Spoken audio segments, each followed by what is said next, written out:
people were extolling the virtues of Pat Buchanan and actually considering voting for that man for president, and he sent them all a postcard. And on the front of that postcard, he identified himself as a high priest of the mysteries. Because on the front of his Christmas cards that he sent to all of his followers was the penis of Osiris, the phallus, the obelisk, with a nice red bow tied around the base which represented the testes. You know what he was saying to you? Are there any children in here?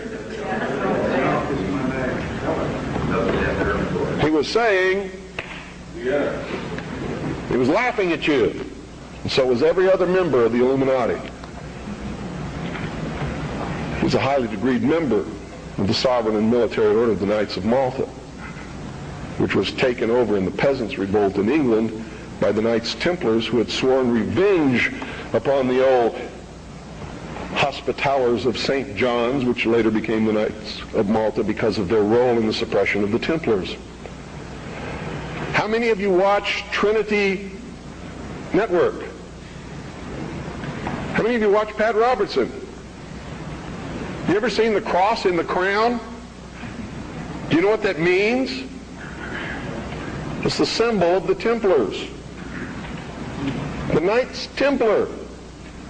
It is the symbol of the unification of the church and the government over the people. Is that what you want?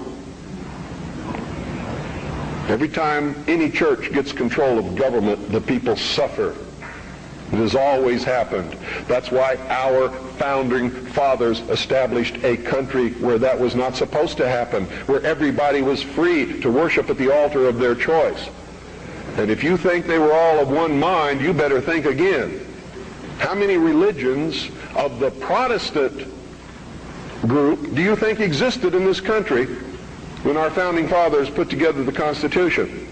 Over 1,500 different groups, all claiming they were right, teaching a different dogma, quoting scripture to justify what they said, and everybody else was going to hell.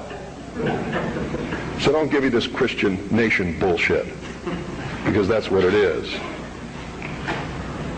This nation reflected Christian values because the people who made up the government in the early days were Christian, but none of them agreed with each other, and they still don't today. They very seldom ever have. What do you mean by Christian? Seventh-day Adventist? Branch Davidian?